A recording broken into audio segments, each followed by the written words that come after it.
Dark magic is probably the most important aspect of magic in the Vampire Diaries universe, as it quite literally is responsible for some of the biggest and most important events in the verse. From the first immortality spell to the events surrounding the Hollow to the creation of vampires and so on. But even with all of its importance to the major events in the verse, it's still probably the most mysterious aspect of magic in the entire verse. But before we actually go about defining what dark magic is, we need to first go to the very beginning, to the first time the distinction between dark and pure magic was created. 2,000 years ago, Silas and Qetsiyah cast the spell for immortality. It created a schism in the Traveler community, giving rise to the witches. They tried to keep us scattered, make us forget how powerful we can be.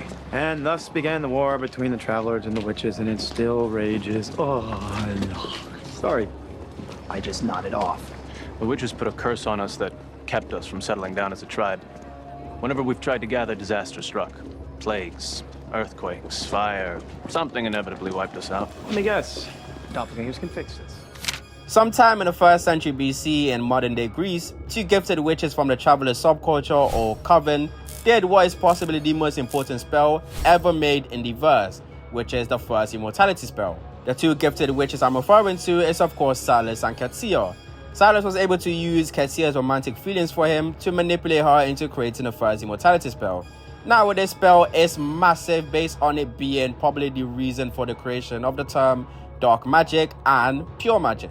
This is because what they did created a massive schism between the witch community that splits it in half between conservative witches that believes what Qetsiyah did shouldn't be celebrated and are appalled by what she did, and also believe no witch should ever blatantly violate the laws of nature like how Qetsiyah did. These witches obviously includes every single witch lineage alive today, such as the Geminis, the Bennetts, etc. And then you have the other side, which believes that what Qetsiyah actually did is something that should be celebrated and is a testament to what witches could do, and more witches should be like Qetsiyah and do amazing things like what she did.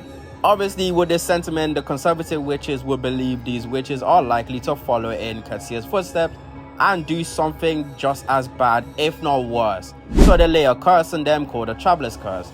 This curse is basically banned them from using traditional magic and made them incapable of being in large quantities for long periods of time. Finally, and more importantly, they start to make a permanent law for all the witches that weren't cursed that completely splits the way they view magic, which is the laws that led to the terms pure and dark magic, or for and against nature. It's important to note that Qetsiyah is likely not the first person to use what later became dark magic, but she was the reason as to why the term was likely created. And as for the laws, although the law didn't explicitly state what constitutes the term against nature, you can still piece together what they are based on how the spirits react to certain things done through magic, which I will try to simplify. Basically, it consists of how and why magic is done.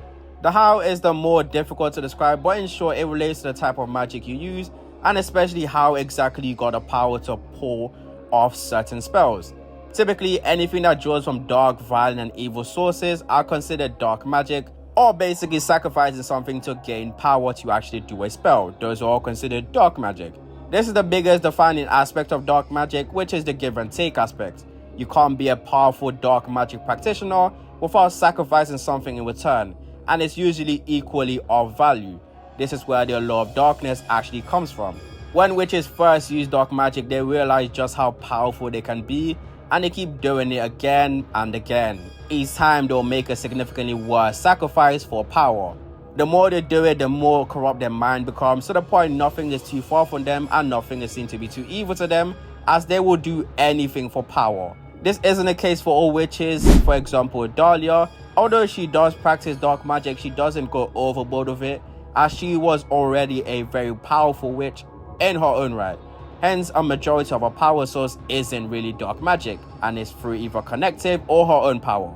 However, witches like Eva Sinclair, who the majority of her power source come from dark magic, she became mentally deranged because she has to take in so much dark magic.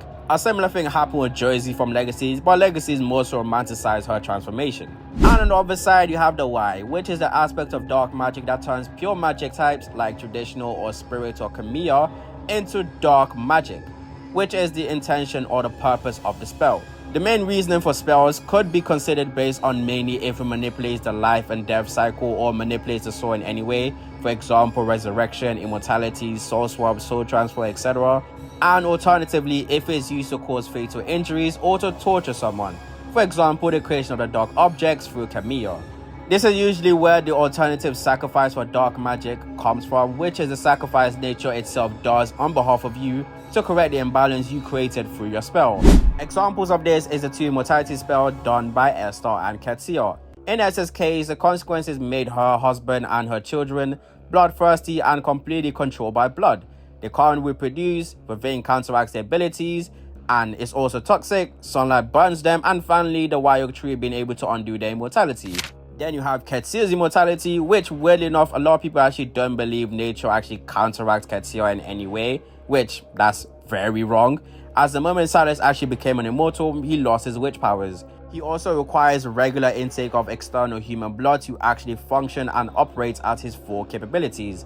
And finally, the creation of mortal doppelgangers to act as a stand-in to Silas and Amara, and unbeknownst to them, their doppelgangers are all consciously linked to them, meaning you can actually affect them by using their doppelgangers as a bridge. But anyways, dark magic is defined by, like I said earlier on, the how and why magic is done. The how is a process or type of magic you are using, like expression, sacrificial, and such, as long as it relies on sacrificing something or someone to gain power.